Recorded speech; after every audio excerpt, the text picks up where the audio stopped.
Hello बंधुসকল মই নামল আপোনালোকে চাই আছে আসাম ভয়েস ইউটিউব চ্যানেল।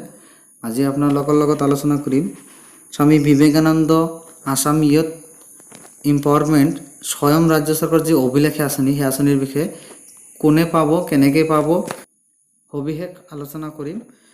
গতিকে তাৰ আগতে ভিডিঅ' যাতে স্কিপ নকৰে, স্কিপ কৰিলে বুজি নাপাব। এতিয়া কথা হ'ল স্বয়ং আঁচনিত ৰাজ্যৰ 2 লাখ যুৱক যুৱতীয়ে পাব 50,000কৈ টকা।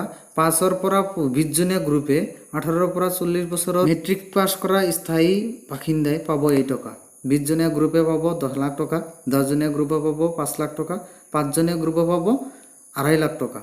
গ্ৰুপসমূহ এনেধৰণৰ হ'ব লাগিব: সেলফ হেল্প গ্ৰুপ, আত্মসহায়ক গোট, জইণ্ট লাইবিলিটি গ্ৰুপ, দায়বদ্ধ group, collective effort SHG, farmer production group, farmer production group আদি এনেধৰণৰ গ্ৰুপ হয়।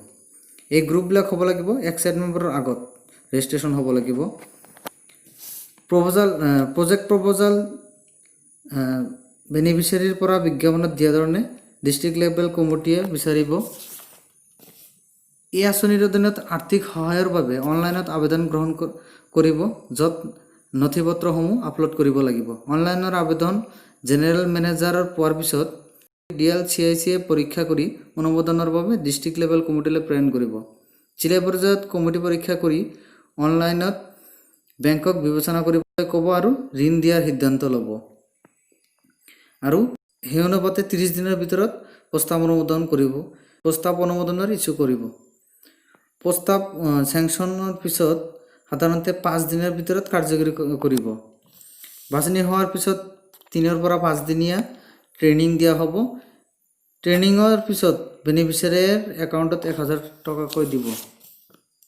ট্ৰেইনিং কৰা বেনিফিচিয়াৰীক 30,000 টকাকৈ প্ৰথম কিস্তিত দিয়া হ'ব। প্ৰথম কিস্তিৰ এক্টিভিটি ৰিপৰ্ট আৰু fund utilisation report DLCIC committee জমা দিয়াৰ পিছতহে ছেকেণ্ড কিস্তিৰ টকা 20,000 টকা দিব। গতিকে টকাখিনি ৰাজ্য চৰকাৰে এনেই নিদিয়ে। এই টকাৰে এই সেলফ হেল্প গ্ৰুপসমূহে নাইবা আন ধৰণৰ গ্ৰুপবিলাকে টকা পোৱাৰ পিছত প্ৰথম কিস্তি পোৱাৰ পিছত যিকোনো এটা ব্যৱসায় কৰিব লাগিব।